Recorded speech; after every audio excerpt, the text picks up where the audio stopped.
Beneath the Spanish moss, even the air learns to keep secrets. In Savannah, the heat doesn't just press on your skin, it presses on your conscience until the smallest sin feels loud enough to wake the dead. If you want the next chapter after this tale ends, reply, "Continue," and I'll write part 2 in the same voice. It was 1844, and Harrington Plantation sat outside the city like a jeweled coffin, polished, expensive, and built to hold people in place. Cotton stretched in obedient rows to the horizon. The big house rose above it all, white and immaculate, as if paint and privilege could scrub the world clean. Master Thomas Harrington believed in two things, the way some men believe in God, ownership, and order. He measured his worth by the weight of his harvest and the spotless reputation of his household. His fortune had been made on the backs of people he called property, and his pride lived in the faces of his daughters, 6 pale blossoms arranged in a vase he'd never allow anyone else to touch. They were all grown, all of age, and all still home. Eleanor, the eldest, carried duty like a shawl she couldn't take off. Beatrice lived in the margins of forbidden novels, dreaming herself into lives she'd never be allowed to claim. Clara burned with a temper she hid behind slammed doors and stiff smiles. Daisy giggled when she was afraid. Eliza studied herself in mirrors as if beauty might be a key. And Flora, quiet, watchful. Flora kept her thoughts tucked away like contraband. Their world was lace and lesson books, etiquette, and waiting. Waiting for suitors who never arrived quite right. Waiting for a future that would belong to a husband the way the plantation belonged to their father. Waiting always for permission. And then there was Jedediah. He was not a field hand. He was the shadow that moved through the grand rooms, steady, silent, indispensable. He polished silver until it shone like moonlit water. He poured brandy into crystal glasses without a tremor. He kept the accounts because Harrington, in his arrogance, had taught him letters just enough to add columns, just enough to be useful, not enough to be dangerous. But knowledge is never just enough. Jedediah understood the weight of words, the sharp edges of a lie, the way power could hide inside a quiet glance, a delayed breath, and offered kindness. He saw what the master didn't, the boredom in Mistress Harrington's eyes, the fear in the servant's shoulders, and the hunger in 6 young women whose lives were spent performing perfection. The master didn't fear Jedediah. Why would he? To Harrington, Jedediah was furniture that walked, an object that happened to breathe. Harrington could not imagine that proximity might be a weapon, or that a mind trained to count his money might also count his weaknesses. It began the way all fires begin, with something small and plausible. A book left open where it shouldn't be, one of Beatrice's romances hidden beneath a stack of sermons. Jedediah found it, and returned it, not with a scolding, not with a grin, but with a look that said, "I saw what you tried to hide, and I will not tell." That look did something to Beatrice. It was the first time anyone had offered her secrecy instead of correction. With Clara, it was a moment of heat and frustration. One afternoon, laces and fabric and expectations became too much. She struggled with a stubborn corset, cursing softly the way ladies were not supposed to curse. Jedediah entered to fetch laundry, paused, and then, without asking, stepped behind her and fixed what she couldn't. His hands were efficient. His movements practiced. Yet when he tightened the final tie, his fingers brushed the small of her back, briefly, almost accidentally, and Clara's breath caught as if the air had changed its mind about belonging to her. "There," he said quietly, stepping away. "You breathe easier now, Miss Clara." Clara stood still long after he left, not breathing at all. Jedediah learned them the way a musician learns an instrument, by listening. He noticed what made Eleanor's shoulders relax, what made Beatrice's eyes shine, what made Clara lean forward as if daring the world to challenge her. He watched Daisy's hunger for gossip, Eliza's hunger for praise, Flora's hunger for truth. He offered each sister exactly what the house withheld.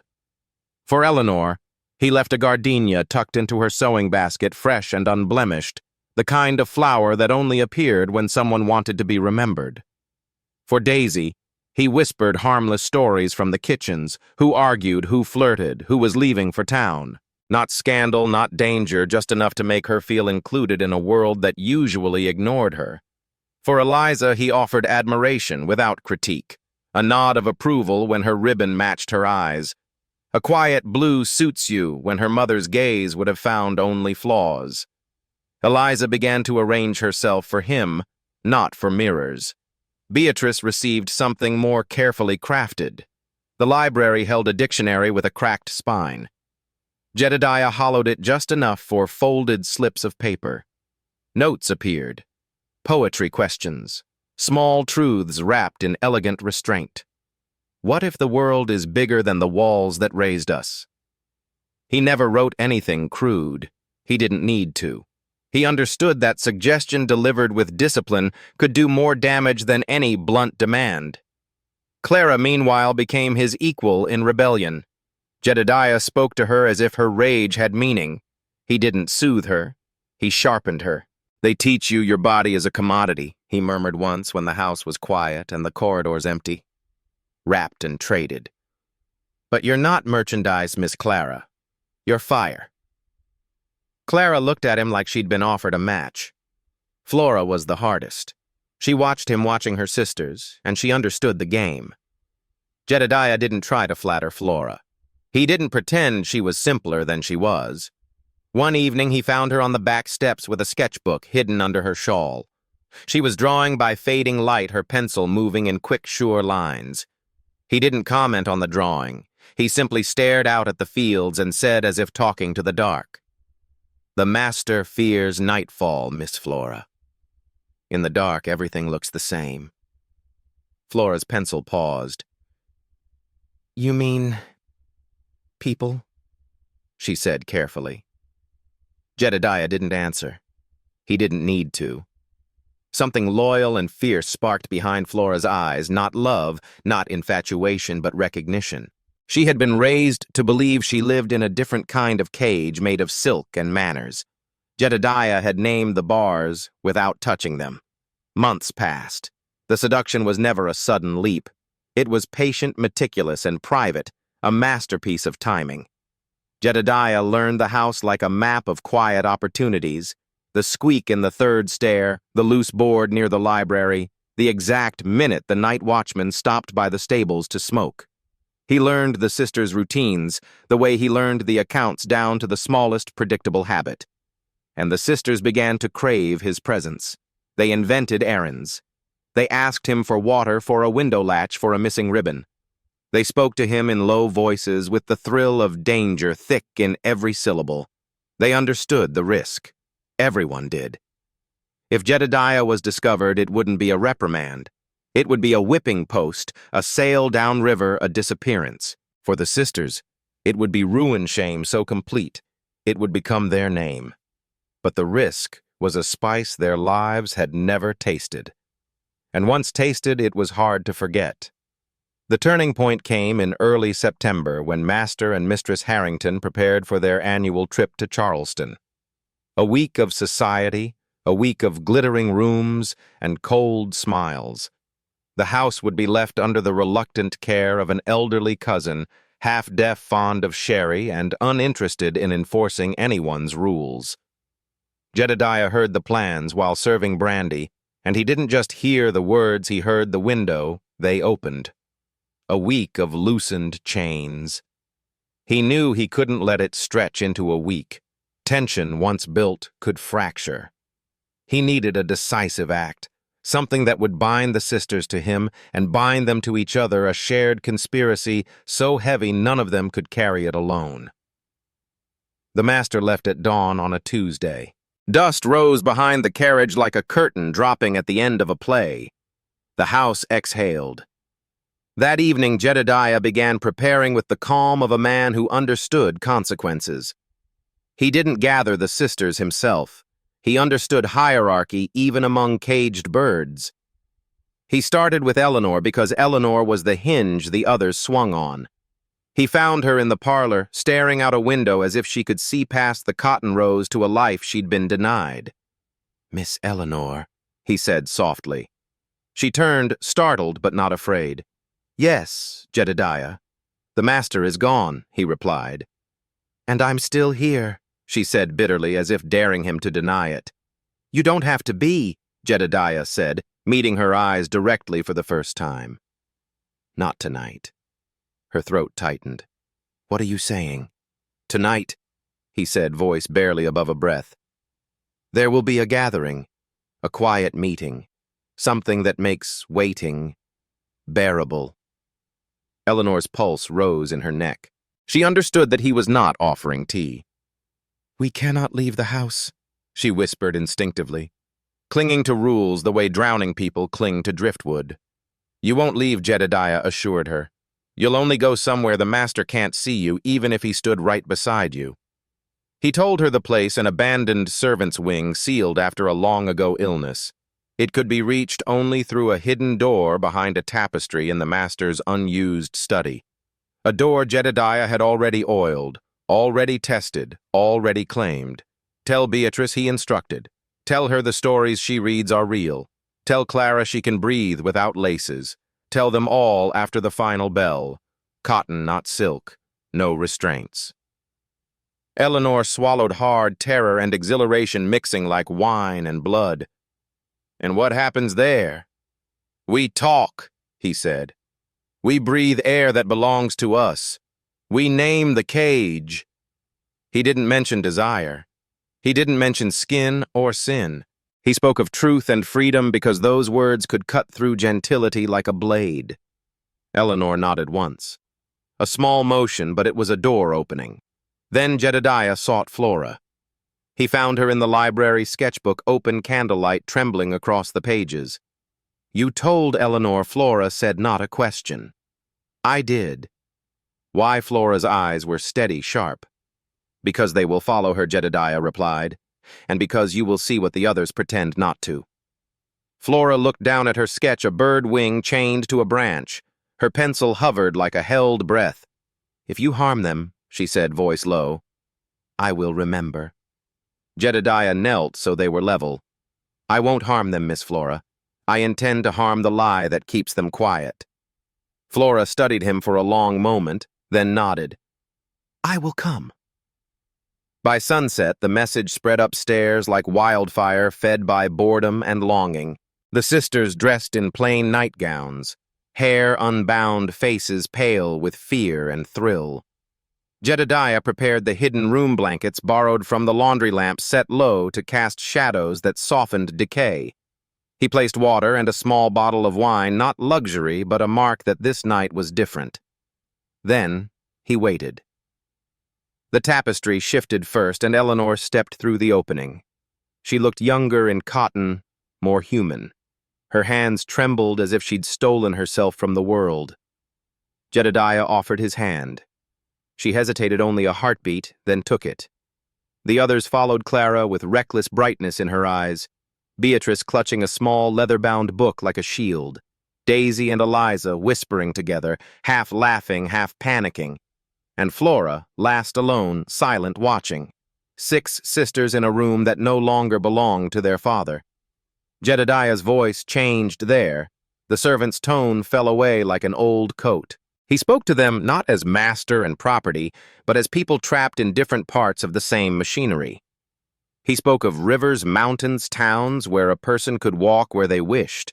He spoke of choices. He spoke of the brutality of rules masquerading as virtue. He did not beg them. He did not demand them. He simply offered them a truth their lives had never allowed. And in that room, with lamps burning low and night leaning close to listen, the sisters became something they had never been permitted to be united. Eleanor's eyes shone with tears she refused to spill. Beatrice's breathing slowed as if she'd been taught for the first time how to use air. Clara's fists unclenched. Daisy stopped giggling and started listening. Eliza forgot to adjust her hair.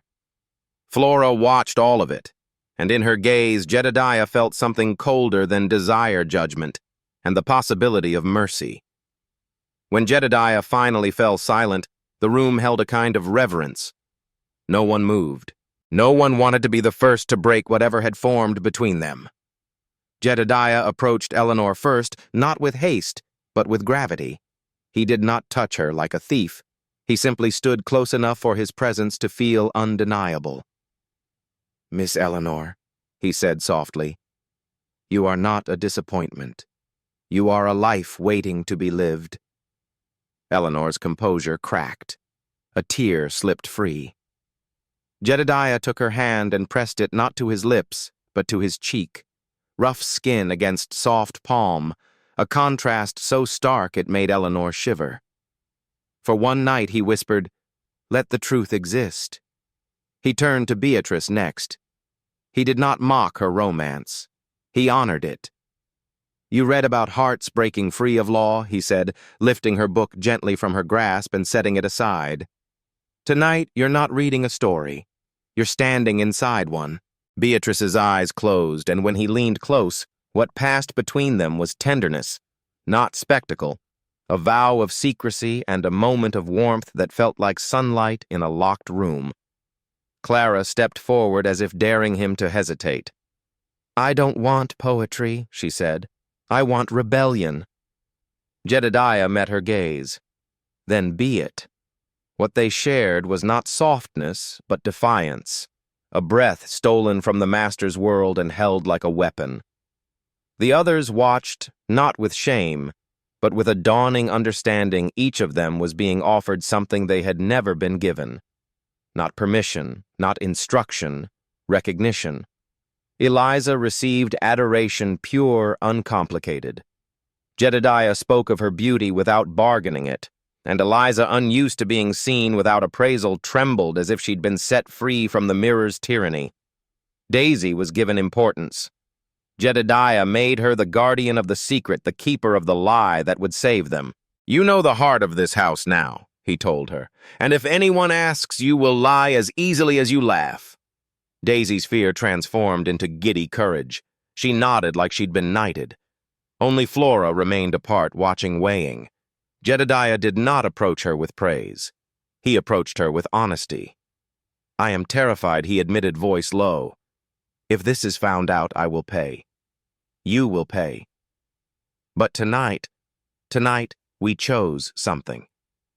Flora stared at him, then offered her hand not as a lover, but as a witness. "If the chain breaks," she said, "we all fall." Jedediah took her hand and squeezed once. A covenant silent and absolute. The hours that followed blurred into shared confessions and careful forbidden closeness. They spoke of their father's control, of their mother's coldness, of the suffocating future that waited like a locked door. Jedediah listened the way he listened to accounts, attentive, precise, remembering everything. Near dawn, the lamps burned low. Reality began to return in thin gray threads. "It is time," Jedediah whispered, and the room chilled as if daylight itself had heard.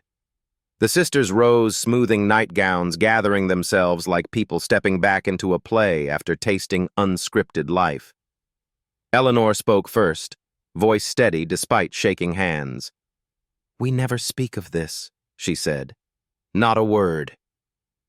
They nodded each in her own way, and one by one they slipped back through the hidden door, disappearing into the big house like ghosts returning to their assigned rooms. Jedediah stayed behind to erase every trace. Blankets folded, wine wiped away, lamps extinguished, door sealed, tapestry hung perfectly. He returned to the kitchen corridor before the house stirred, and when the servants began to move, he moved with them, silent, obedient, unreadable. But the air in the house had changed. A glance between Eleanor and Jedediah carried a whole night's weight.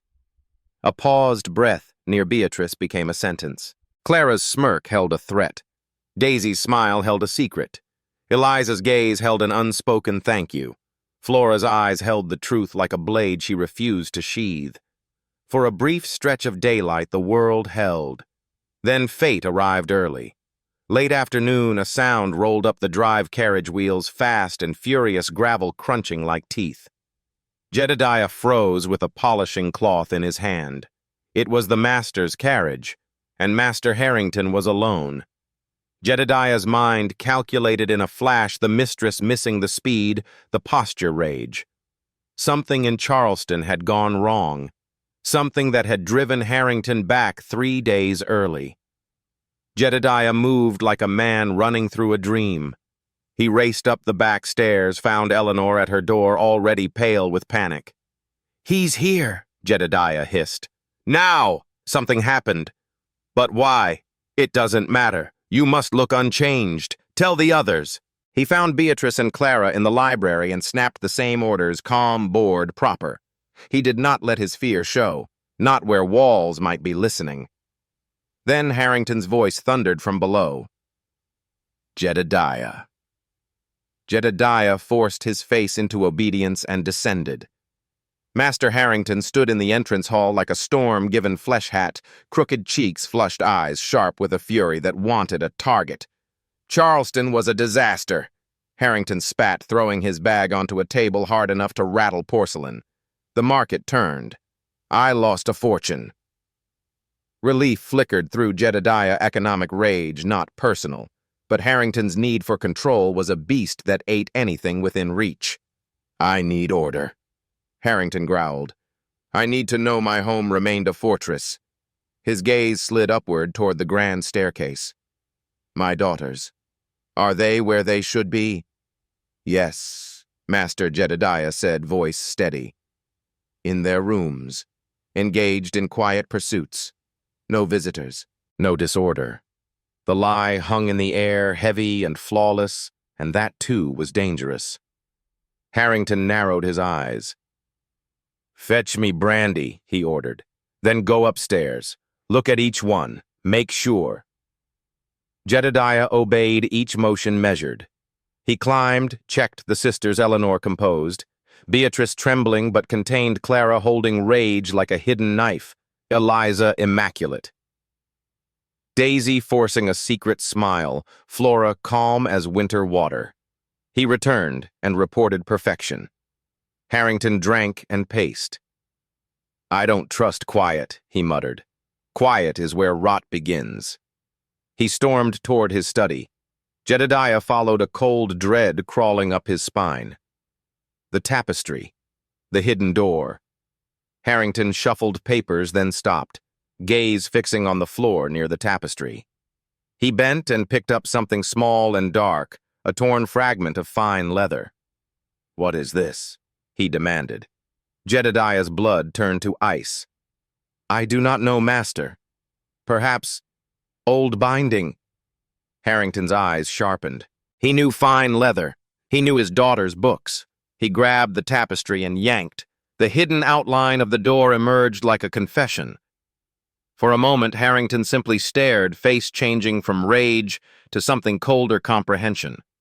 He pushed the door open, stepped into the threshold, and returned holding a small, leather-bound volume, a book forgotten in the panic left like a fingerprint at a crime scene. He flipped it open. On the first page in Beatrice's hand, a single line stared up at him like a verdict. "The only true prison is the one built in the light." Harrington's face went slack with horror. Then it hardened into cruelty. "You," he whispered to Jedediah, voice thick with contempt. "You defiled my house." Jedediah did not beg. They came willingly, he said, quiet and firm, and in that firmness Harrington heard not just guilt, but insubordination. The master's control snapped. He lunged for a mounted rifle, fingers trembling with rage. Jedediah moved first, dodging a chair Harrington hurled in blind fury and sprinting through the corridors toward the back door. "Get back here!" Harrington roared, boots pounding. Jedediah burst into the yard, the late sun casting long shadows. Behind him, the house erupted, servants shouting, doors, slamming, confusion spreading like smoke. Harrington bellowed orders. "Get the dogs! Find him!" The hounds baying rose terrifying and hungry. Jedediah ran for the swamp. The Georgia low country waited like a dark mouth, cypress knees jutting from black water moss, hanging like mournful curtains. He plunged into brush leaves, tearing his skin, mud gripping his boots.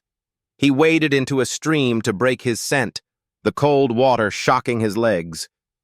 At the tree line, Harrington arrived on horseback rifle, clutched like an extension of his rage. "I don't want him alive!" he shouted to the men. "Kill him!" Jedediah pressed himself against a cypress trunk, water up to his waist. Dogs barked. Men shouted. A shot cracked through the trees, echoing and useless. Then faint, high, and sharp a whistle floated from deeper in the swamp. Not Harrington's men. Not the dogs. A signal. Jedediah recognized it from whispered rumors, a hidden community maroons living beyond the plantation's reach, free in the labyrinth of wetlands. Hope, dangerous, and real. He pushed off the tree and swam toward the sound, swallowed by shadow and water, and the wild promise of escape. Harrington screamed from the swamp's edge, convinced the world still obeyed him. He cannot escape. But the swamp did not answer to masters. Back at the house, the 6 sisters gathered on the landing, faces pale, hands clenched. They heard the shouting. They heard the hounds. They heard their father's world breaking and realized with a terrible clarity that their lives had broken with it. Hours later, Harrington returned, soaked, scratched, defeated, and more dangerous for it. He summoned his daughters down to the drawing room and lined them up like suspects. He forced you, he insisted, desperate for a narrative that would save his name. He threatened you. Say it. Eleanor held his gaze. Clara did too. Beatrice's hands trembled, but her voice did not break. "No," Eleanor said, clear as a bell. "He did not force us." Clara's voice came like fire. "He showed us what you never did. Kindness. Air." Beatrice stepped forward, eyes wet. "We were suffocating, Father." Harrington staggered as if struck. He searched their faces for remorse and found only something that frightened him more than shame unity. "You are ruined," he hissed, tearing at the last threads of his dignity. "No man will have you now. I cannot sell you." Flora spoke then quietly, and her words landed like a stone in a glass room. "We are free," she said. "You are the one who is ruined." The hunt continued for days. Harrington poured money and rage into it, ignoring creditors, ignoring neighbors' whispers. But Jedediah was gone, absorbed into the swamp, guided by unseen hands, becoming a story the enslaved told each other when they needed to remember that defiance could be real. For the Harrington sisters, consequences came swiftly. Savannah society did not forgive. The scandal, 6 daughters and 1 servant's secret, became a fever that spread through kitchens and parlors. Harrington, financially wounded and socially poisoned, sold the plantation not for profit, but to escape the gaze of those who enjoyed watching a powerful man fall. The family fled north into a colder city, where the air held less gossip, but no more mercy. The sisters' prospects vanished. Their lives narrowed into quiet rooms and quiet days. But their silence was different now. It was not the silence of waiting. It was the silence of shared knowledge. Years later in that northern house, Eleanor found Flora by the parlor fire with her sketchbook open. Flora was drawing not a bird, but a map coastline and cypress swamps, hidden trails and winding water. "What is that?" Eleanor asked, voice soft. Flora looked up, eyes steady. "It's the way out," she whispered. "Jedediah showed us the world is bigger than the cage." They never saw him again. But somewhere in the Georgia low country, where roots twist like ancient secrets and Spanish moss drips like memory, Jedediah's name lived on, whispered, not as scandal, but as proof. And the 6 sisters, ruined by the standards of 1844, kept one truth alive in the private chambers of their hearts.